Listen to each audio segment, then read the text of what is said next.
This is CBC Here and Now.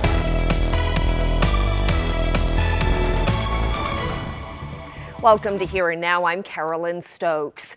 For about 2 weeks, travelers and transport trucks have been stuck in limbo as forest fires rage on in central Newfoundland. They've been waiting for the Bay d'Espoir Highway to reopen, and now that wait is finally over.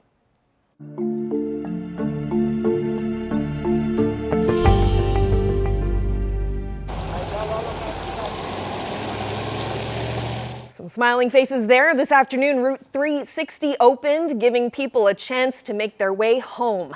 They were eager to pass beyond the barriers of the roadblock leading down to the south coast, and these drivers didn't waste any time leaving, worried that if they didn't act fast, they might miss their chance. They told us right now that the road is going to be open. So how exciting is that? It's nice to get home. So excited. I can't wait. I can't ever talk because I'm too excited. How long have you been stuck here? 6 days. 6 days, I think. Since Thursday. Last Thursday. What have you been doing since Thursday? Sleeping. Eating and sleeping and shopping. So how are you feeling right now? Good. Excited to get home. Somebody just came over and said the road is going to be open for a little bit. So you're excited to get through? Oh, yes. That pretty quick. It is now. As you heard there, it's a major relief for many people having the Bay d'Espoir Highway reopen for travelers and transport vehicles carrying groceries and other goods to the south coast.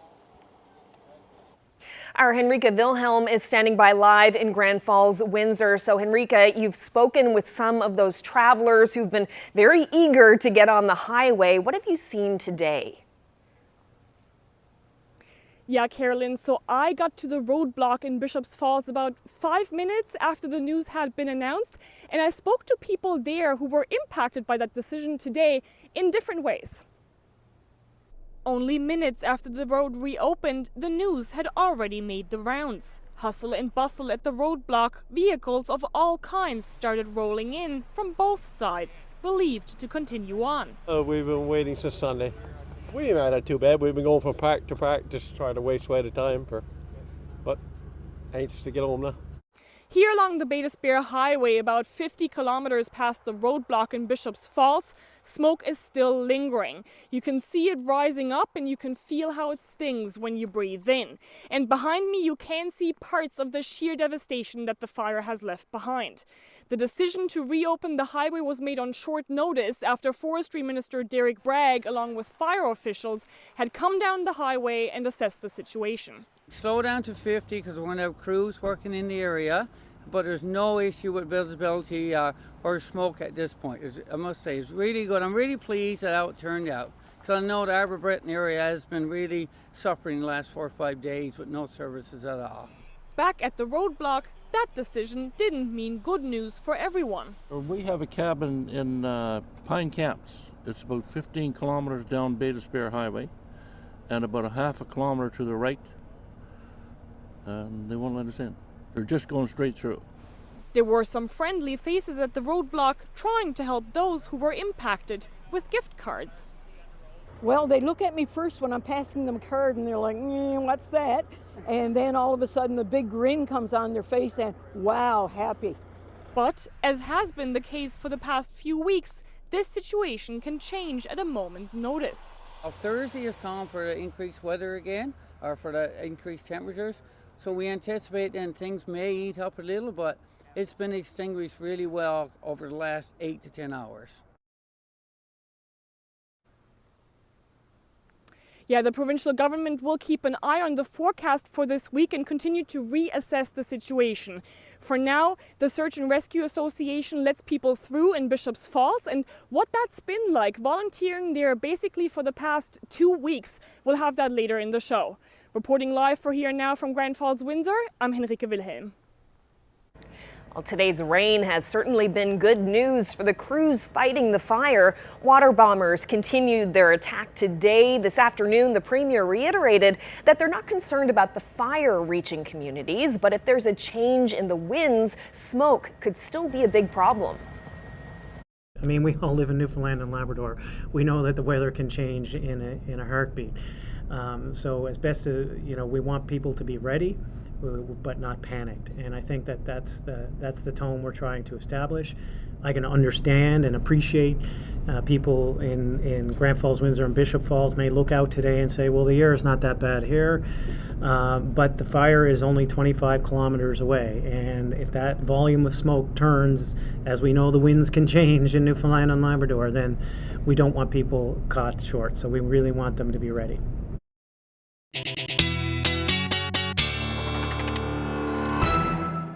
Well, as far as that air quality goes, we do have those special air quality statements in effect for most of the west coast through the interior, Green Bay, White Bay, and then along the south coast. And really, smoke is the determining factor here. So Environment Canada has a smoke forecast. So this is what's going to happen over the next couple of days. We are going to see those winds shift tomorrow to northeasterlies and then veer back towards the west coast, northern peninsula, and then by the time we get into Thursday and Friday, that smoke back into the Grand Falls, Windsor area. Again, depending on how much they do extinguish, this may change, but the rain is certainly helping. I will have the forecast coming up. Thanks, Ashley. So let's turn our attention now to the south coast of the island. Communities on the Conagra Peninsula and the broader Coast of Bays region were cut off with the closure of the Bay d'Espoir Highway. We go now to our Katie Breen, who's live in St. Albans tonight. So Katie, what was the drive down like? Surprisingly, mostly lush and green until about 30 minutes into our drive from Grand Falls, Windsor into St. Albans. That is when we hit the burned out area. For about 10 minutes, the land looked like this. Swaths of forest completely wiped out. In some areas, hundreds of tree trunks reduced to just sticks. There were no visible flames, but you could tell the fire wasn't out for long. The ground was still smoking in some areas. Charred land stretched back in places as far as the eye could see. Most of the damage was concentrated on one side of the highway, but you could see small sections where the fire jumped to the other side of the road. Heavy rain fell for most of the drive, which was no doubt welcomed by firefighters and people in the area. On the drive, we saw strings of traffic heading out the Bay d'Espoir Highway, counted 9 or 10 transport trucks. All of them would have been stuck with this road closure.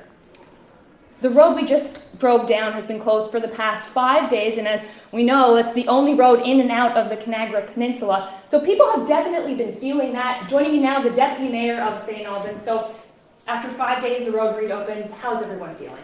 Huge sense of relief for us today is the best words I could use to describe our feelings, I guess. It's been a long 5 days, and with each passing day, the anxiety was definitely growing.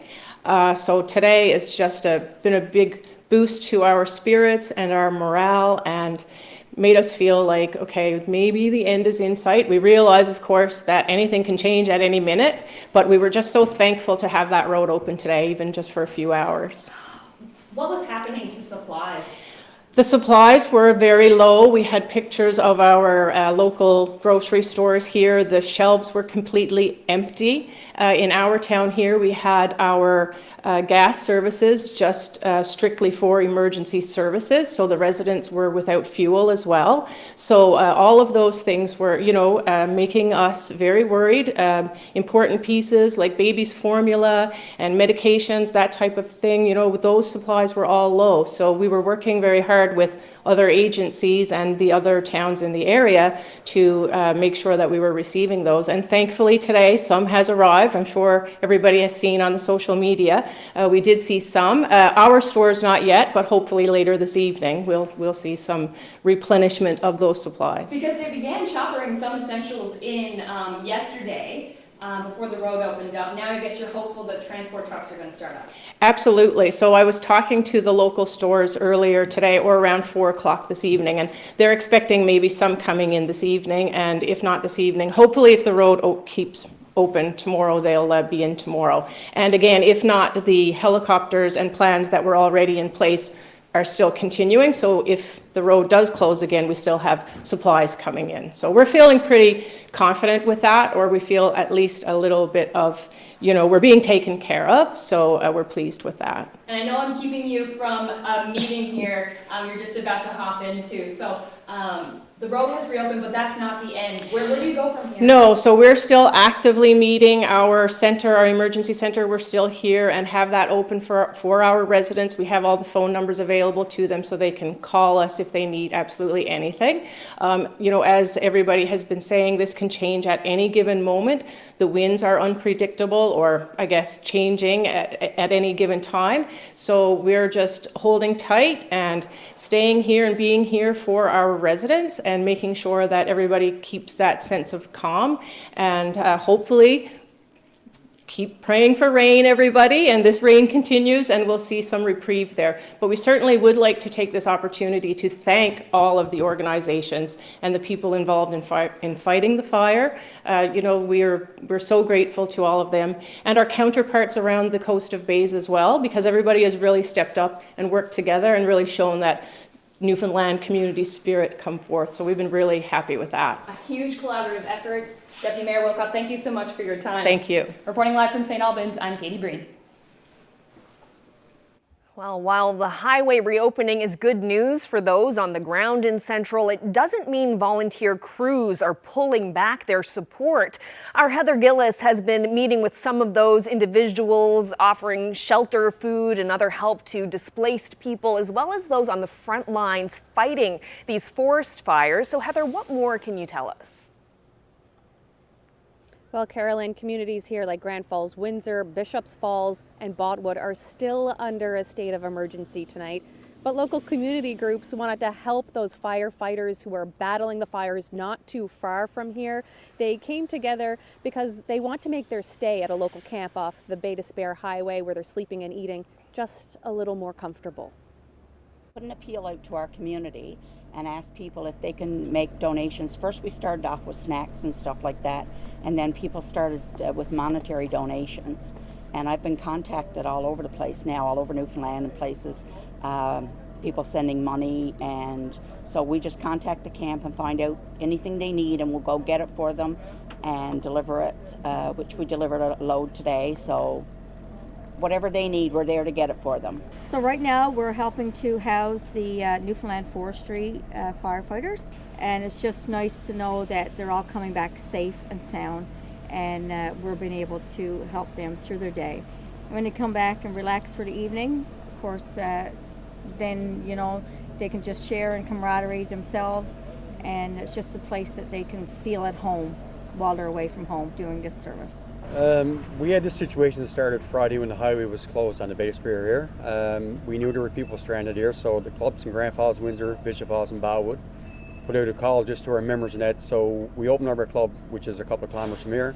It's air conditioned building, it's Wi-Fi, there's a place to eat, place to sit down, and so we put the invitation out to anybody who wanted to show up, and they did. 2 days later we got a call in that the Maxims camp needed some stuff, so we put out another call to people around. We got donations from Fars, Lewisport, Ontario, Lions clubs from Bay d'Espoir and that, and individuals. We went and shopped around locally, picked up some stuff, bring that to them Sunday with through their truck and that, and dropped it off so they can bring it there. We're doing the same thing today, but today we're going to give them a check, because money is just as good as bringing stuff, but it actually could help you a lot better in other times.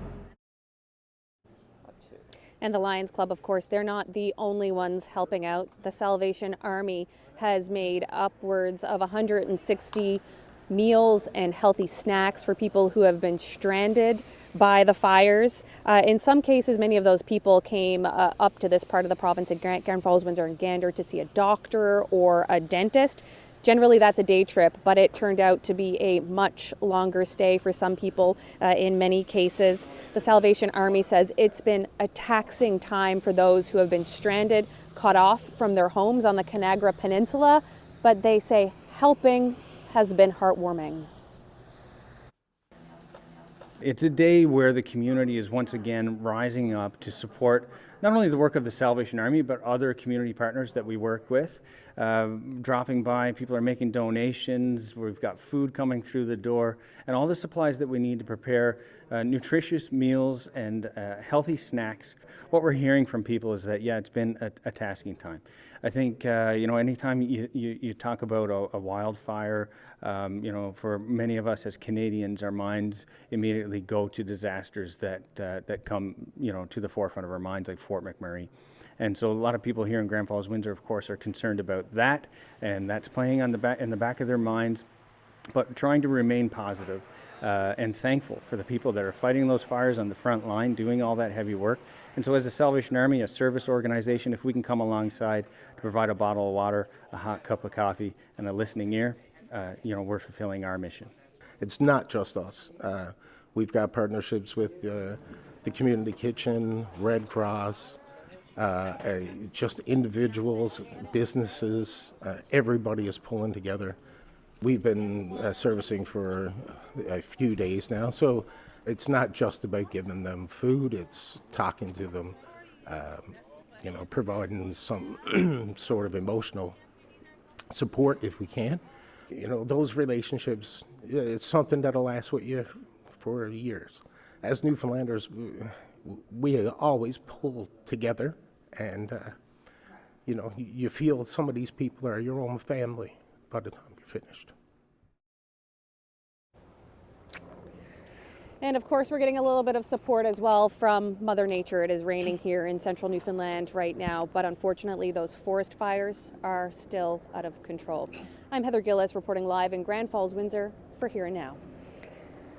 Well, Western Health had suspended non-emergency surgeries to accommodate the transfer of patients evacuated from central areas. Now, those procedures at hospitals in Corner Brook and Stephenville are now scheduled to resume tomorrow. So patients who had appointments scheduled for yesterday and today should be getting a call about that. Meanwhile, in Central Health, about 140 patients and long-term care residents have been evacuated to other parts of the island. Central Health President and CEO Andre Robichaud says they're hoping to get scheduling for outpatient procedures back on track. In the next few days, if we don't get the green light to repatriate, we're going to bring up our outpatient clinic so we don't fall behind too much, like our medical imaging department, our cardiopulmonary. Whatever we can do on an outpatient basis, we will try to do.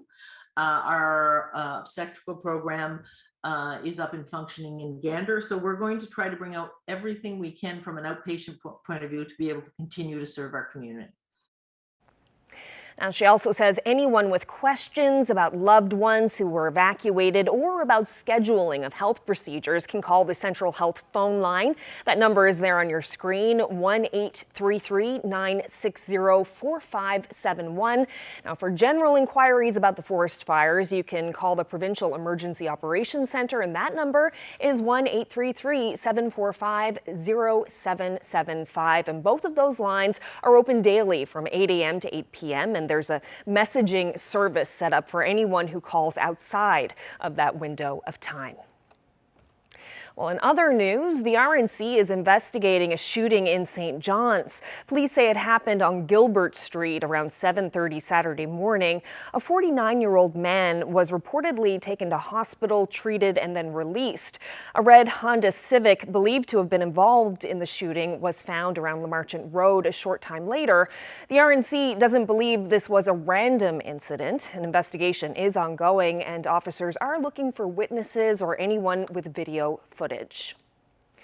Well, a team of oil rig supply vessels, Coast Guard ships, and aircraft helped rescue 7 people and 2 dogs from a sinking ship off the coast of Newfoundland early Monday morning. A Mayday call came from the Quebec-based fishing boat, the Gypsy Mariner. That ship was taking on water about 60 nautical miles off St. John's. The Maritime Rescue Subcenter directed all nearby vessels to the scene. 2 supply ships, the Atlantic Griffin and the Atlantic Shrike, as well as a Canadian Forces Cormorant helicopter arrived about 30 minutes later.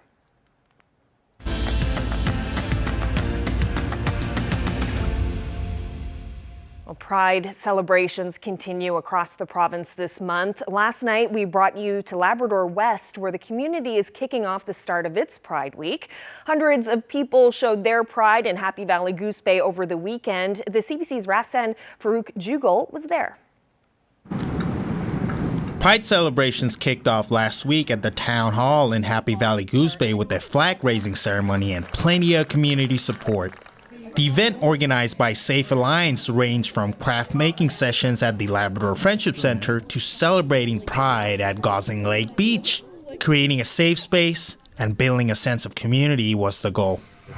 I think it's super important for the community to see these events that we're putting off, because it shows that we're trying to create these inclusive spaces and opportunities for folks to come out and celebrate who we are and who we feel comfortable being. It's important to realize that this is 2022, however, there are still lots of closed doors. And by having these types of celebrations, it just shows that we're doing our best as a community to create these spaces for folks to come out and celebrate and just live our lives authentically. What was your favorite moment throughout the week? I think being able to strap a giant unicorn to the top of my truck and drive down the road and just celebrate the amount of authenticity that I feel within my community. Organizers are calling Saturday's Pride March the most successful so far, with celebrations on the ground and also in the sky. Oh, it was great. We had, I think, the most participants we've seen to date since I've been involved with Safe Alliance. I believe we had around 250 people come out. We had 5 Wing Goose Bay and 444 Squadron have a Cougar helicopter fly overhead with the Progress Pride flag in the window, which was amazing to see the participation from our military friends. So it's been a really great day. From there, the crowd grew in size as people went to Kinsman Park for some live music to end the day. Rafsan Farouk Jugo, CBC News, Happy Valley Goose Bay.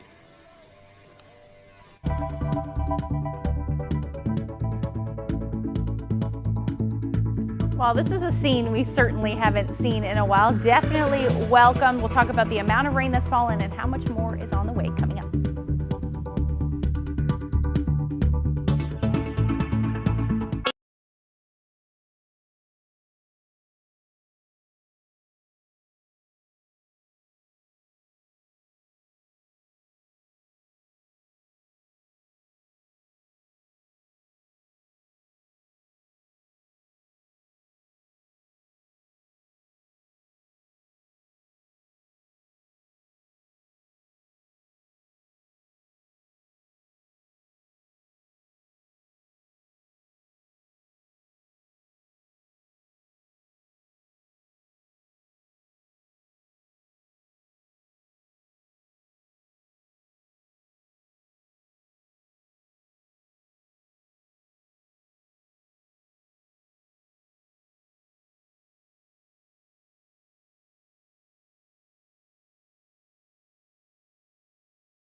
So this road here hasn't seen much traffic the past 2 weeks, but that changed today with a major update. And I'm now here with the president of Newfoundland and Labrador Search and Rescue Association, Harry Blackmore.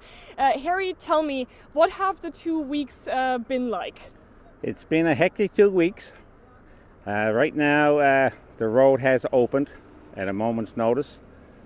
We have had cars here, 150, 200 a day, trying to keep them out. And right now we have 7 teams from our 27 teams in the island here, all volunteer. So right now we've opened up the main artery, but we have still been instructed to take all side roads to keep people out of cabins because the fire is still on the go inside. So tell me, you just said it was a hectic 2 weeks, but I imagine for your volunteers it was probably also a tiring 2 weeks. How have they been making out? It's been very tiresome. Most people are operating on anywhere from 3 to 4 hours sleep a day. So as we rotate crews in, crews out from all over across the province, it makes it a bit easier because we're bringing in fresh bodies. Getting a place for them to be able to stay in the night time has been challenging, but between the Exploits River Motel and the Mount Peyton, we've been able to do it. But it's been hectic. It's also been very frustrating for us and people. A lot of people didn't like being stopped, but there was nothing we could do about it. But at least now, hopefully, they're on the way home. And now if we can get transport trucks down to get the essential items in, is going to be our biggest problem now. So tell me, the people that were here stuck trying to get on the Bay d'Espoir highway, what were you hearing from them? Why were they stuck here? Where were they trying to go? Give me some stories. We've had people here that just happened to come up that day for a doctor's appointment. When they got back here to the road, it was closed. We've had people that are here on holidays trying to get down. A lot of people with different patients and stuff like this that got people sick trying to get home. So it's just an array of incidents. People got caught. There's nothing anybody could do, and Mother Nature took care of that part of it, and there's absolutely nothing we could do about it because there's a lot of fire down there. And so now the traffic is rolling. A few cars have already gone through, but will you guys remain here in place to, in case the situation changes again? Yeah, we're not going anywhere. We have our people here in the different spots. We are expanding a bit to different areas where we hadn't because we had the main road blocked, but now that the main is open, we have a lot of side road stuff to do and a lot of cabins to keep checking. So we'll be here for the next couple of days for sure, no matter what happens, because this can close at an incident. Thank you very much, Harry. You're welcome.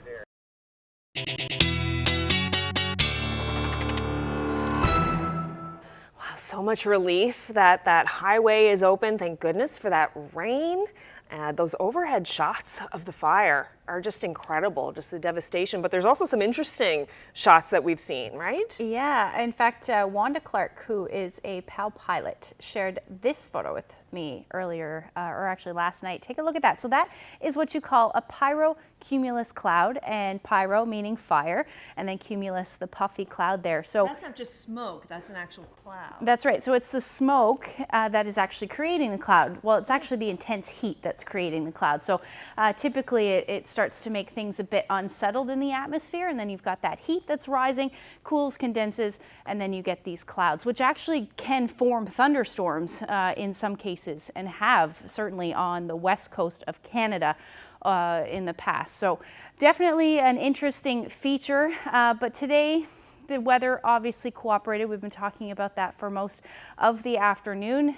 Temperatures only in the teens, very cool, much cooler than it has been for the last a couple of weeks. 14 degrees in St. John's was the daytime high. Badger, 13, 14 in Corner Brook. All the heat, the opposite of what it has been, is up in Labrador. 22 degrees in Happy Valley Goose Bay, 25 degrees in Lab City. You were finally the hot spot across the province today. Lots of sunshine for you as well. And not a whole lot of humidity in the air either, but there is a bit of relief now, but as we head through the next couple of days, as we get towards the weekend, we'll start to feel that humidity return for eastern Newfoundland. Same thing through central, a bit more though as we get into the end of the weekend. And then for the west coast, you're looking at that humidity returning by the time we get into Saturday and then eventually Sunday as well. So the reason for these cooler temperatures is where this area of low pressure is just to the south. That's why we're also seeing these easterly winds. We see those winds rotating counterclockwise around that area of low pressure. Lots of shower activity for eastern areas of the island and even along the south coast as well. There's still lots of showers to move through central as well. But taking a look at some of the rainfall totals so far through about 5:30 today. Bay d'Espoir saw about 36 millimeters of rain. Grand Falls, Windsor about 11. Same thing for Bishops Falls. So we can assume somewhere between 10 to 30 millimeters fell over the fire. And then the further east you go, a lot less rain. So St. John's West 7.4 millimeters and outside CBC about 4.5 millimeters. Now there is lots more rain to fall and you can see some of that showing up. Heavy rain on the radar right now. That is headed towards the Avalon as we head through the next couple of hours. Future Tracker doing a really good job showing that as well. And then we're going to expect some of this rain to continue as we head through the next couple of hours as well. This thing, there we go. It's really, I need to get a new one. Keeps heading further east as we head through the night. Now, Environment Canada still has that rainfall warning in play for the Burin Peninsula as well as the southern Avalon, but we're not quite there as far as amounts go. But as we head through the overnight tonight, eventually as we get to the morning, we should see that clearing. Still looking at between 30 to 50 millimeters potentially falling by the time we get into Wednesday morning. But overall temperatures tonight are going to stay quite mild again, between 10 to 12 degrees. Cool really up across Slab City. Now as we head through tomorrow, we'll likely see some cloud cover stick around. Also the potential for some drizzle for those north facing coasts.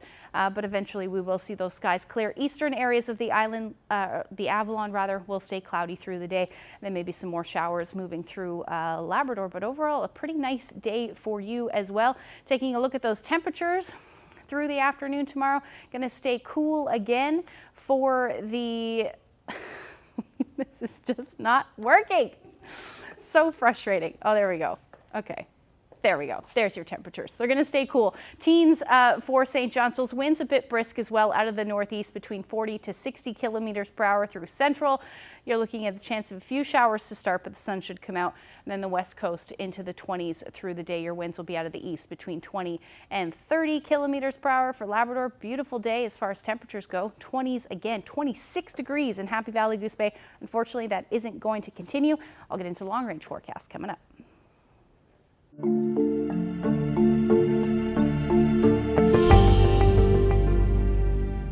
don't feel threatened at the moment, or I don't have everything ready to move on a minute's notice, because I think we're in pretty good shape as of right now. And I can only see it improving in the next few days. Right? Are you getting ready to go just in case, or are you hoping that won't happen, I guess?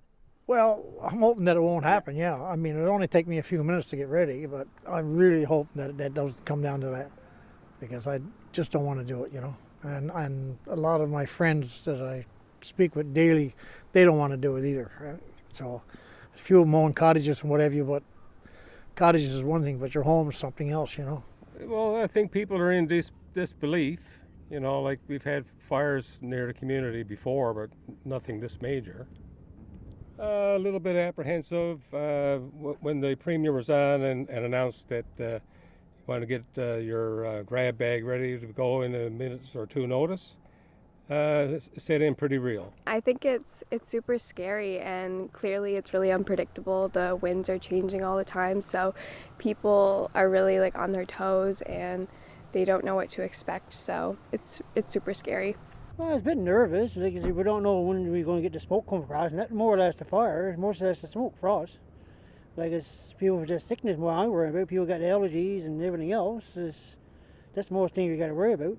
Everybody got it hopefully under control, and that they'll do their best to help us. Were you nervous, I guess, when you heard the announcement on Saturday and the possible evacuation and all that? How did you feel about that? It was very nerve-wracking because I was up at my camper actually, and I came straight home have to pack everything just in case, because you never know if the wind can turn. How has everyone else been feeling? A lot of anxiety.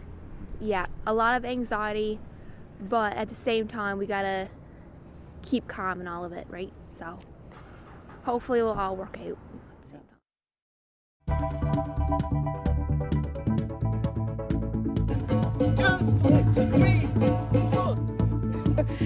Gurdeep Pandare is spreading his own personal brand of positivity. You've seen him dance on Signal Hill. Well, this morning, the Yukon dancer was with our Labrador morning crew, showing off his signature moves and giving a bit of a lesson there.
The forest fires in Central have disrupted some healthcare services and led to the transfer of over 100 acute care patients and long-term care residents to other facilities on the island. This afternoon, we heard an update from the Central Health President and CEO, Andre Robichaud. We started by asking her for an overview on how operations are being affected. Saturday afternoon, we were told that there was an imminent threat then that we should be looking at evacuating our most vulnerable. So we began work on Saturday evening. We evacuated some of our ICU patients, some of our cath lab patients, and then into Sunday and Monday, we moved some of our residents from our long-term care homes and some acute care patients. On Monday morning, so some of the patients went to Eastern and some of the patients went to Western. And we also had to provide the staff to go with the patients because as we have a shortage of healthcare professionals, they couldn't take that number of patients. 70 to Western and 40 to Eastern. I must mention that the collaboration with the two health authorities was unbelievable. People came and stepped up to the plate, and the effort that my staff put into this was absolutely unbelievable to move that many people in such a short period of time. And we have about 50, 60 patients left within our long-term care facility in our hospital. We're maintaining an ER. We moved our obstetrical program to Gander, but we have a skeleton crew in Grand Falls, Windsor if there's an emergency. We are maintaining our cancer service, our outpatient cancer services, our dialysis. So there's and as we wait, so we're waiting to see if to repatriate, and hopefully we don't have to evacuate anymore. Can you talk a bit more about the logistics of moving that number of people? There are already issues with capacity within the healthcare system. You know, did the staff travel with the patients, and how expensive is it to move all of those people? So I think that our main concern was around patient safety and being able to and not disrupt, especially our elderly. And it went quite well. We had to call all the families to make sure they knew we were transferring these patients. And on the other end, our acute care patients, we had ambulances. The logistics were very complicated, but we had a great team working on that. We actually even transferred 50 beds to Western. They had a vacant unit. They didn't have staff or equipment. So we said, we'll take it anyway. And we sent some beds, some night tables, things that we needed to provide care along with staff. So we have around 40 staff that were reallocated in the two RHAs. So staff volunteered to go with the patients. It was a really great exercise. Stressful, but it went well.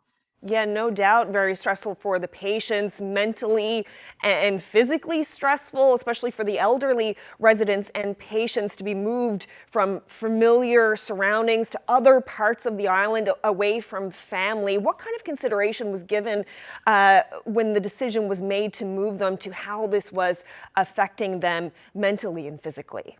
Well, you know, it was felt that there was a real danger. As we know, Grand Falls, Windsor was put on alert for potential evacuation. And as we know, moving patients, vulnerable patients, take more time than mobile patients. So I think it was the right decision from the government's perspective to say, okay, you got to move with your vulnerable positions and patients. And we did that. Some of the patients, I didn't mention, but some of the families felt they brought their family home. I think we had 5 or 6 that repatriated their family to come home, which was great. We felt that was wonderful. But the families were understanding. I didn't get any significant bad feedback from the families. What's the plan to bring them back? Like, what kind of circumstances would you need to see for it to be deemed safe to return those displaced patients and residents back to Central Health? Well, that's the information we get from the Emergent Operations Center for the province of Newfoundland, and where they have their experts in fire and in emergency planning, and they provide us with the information if there's a threat or not a threat, and if it's the right time to bring them back. Once I get the nod that, you know, it's safe to bring them back, we will bring them back. All right, Andre Robichaud, thank you so much for this update. Really appreciate it. Thank you very much. Have a great day.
Some people giving birth in Eastern Health are finding out they don't have an option for an epidural. There are supply chain shortages affecting the catheters used to deliver pain management drugs.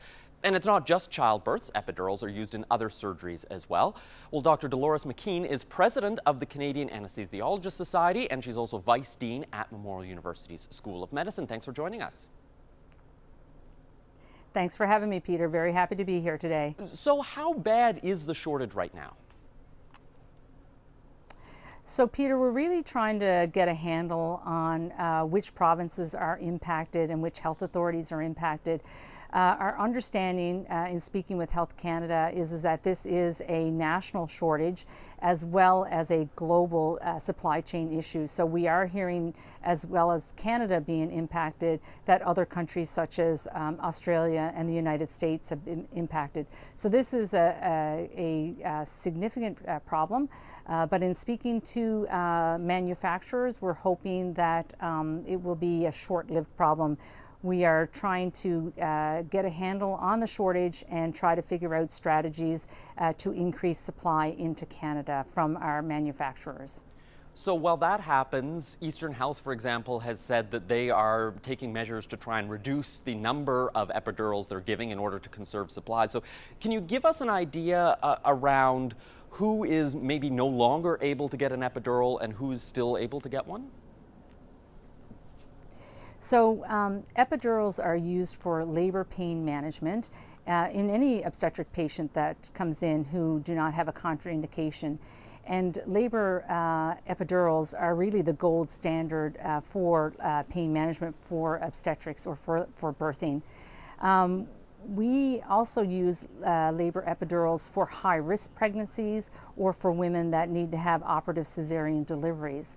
So in patients that are low risk who request epidurals for pain management, they may not fit the criteria right now, where we are trying conservative measures to ensure that patients who are at high risk, who may have adverse maternal or perinatal outcomes, are prioritized and receive epidural if they are medically indicated.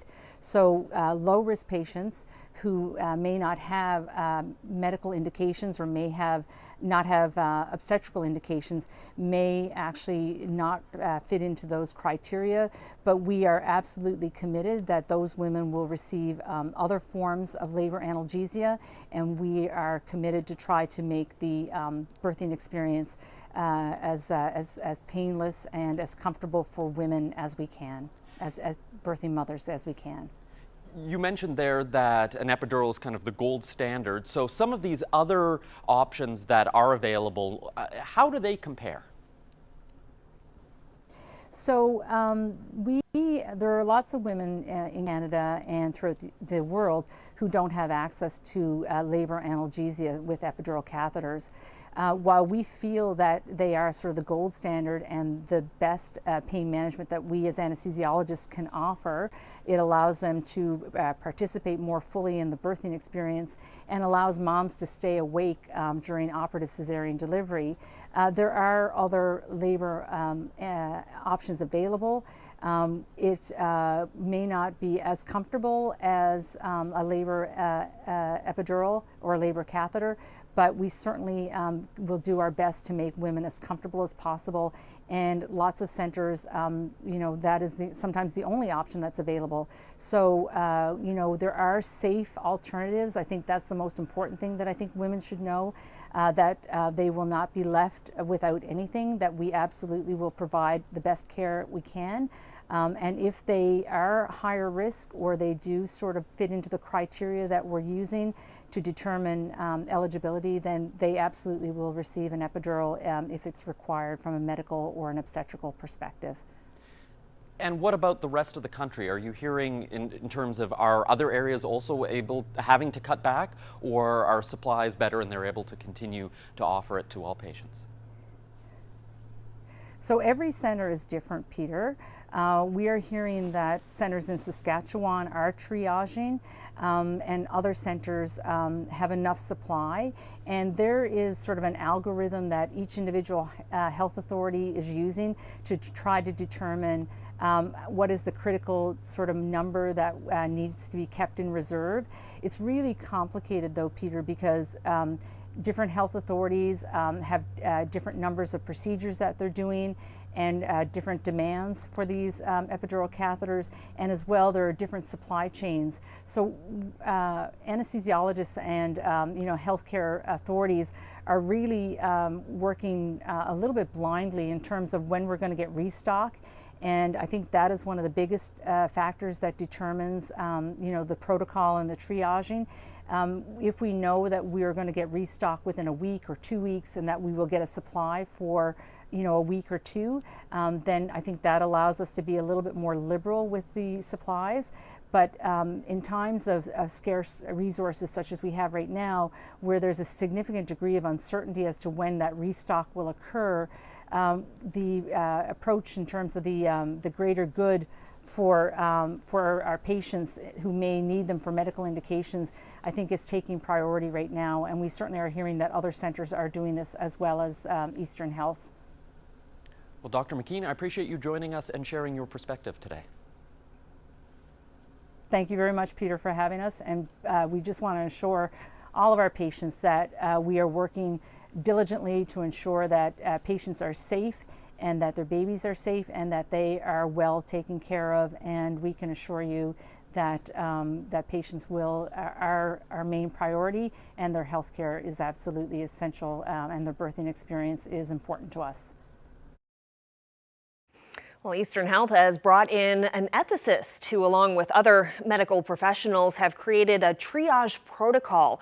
Dr. McKean says this is helping determine which patients are most in need of epidurals and how best to conserve the supply.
Well, along with the rain, this is a long-range forecast we haven't seen in a long time. Lots of rain, or at least the chance of showers. Let's say lots of gray skies in the forecast over the next couple of days. We are looking at those teens sticking around as well, but by the time we get into Friday, Saturday, and into Sunday, we will start to see those temperatures on the rise. By Saturday, we should be into the 26-degree range, and then continuing as we head through Sunday.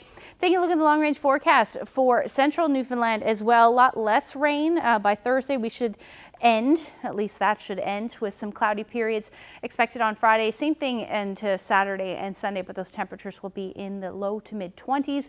And then for western Newfoundland, some more showers on the way for you. By Saturday, you may see a few peaks of sun, but overall, Sunday will be showers with temperatures between 22 and 24 degrees. Now for eastern Labrador, you're looking at some rain through Friday. By the time we get to Saturday, things should clear out. By Sunday, looking beautiful, 20 degrees. Western Labrador will get back into that unsettled forecast with showers and temperatures in the teens. Take a look at this beauty. This was a couple of days ago in Hermitage. Gorgeous. So a lovely day to explore that. Mitchell Harris shared that shot with us, and if you have any weather photos that you would like to share with us, send them to my Facebook page, Twitter, or email them to nlphotos@cbc.ca. Yet another great shot. Thank you, Mitchell. Well, it's nice to see all this rain coming down. Oh, the plants are just loving it. It's great for the fire. Just great all around. All around. Yeah, for sure. We'll take it. Yeah. Well, that's it for us. Thank you so much for spending part of your evening with us. Good night.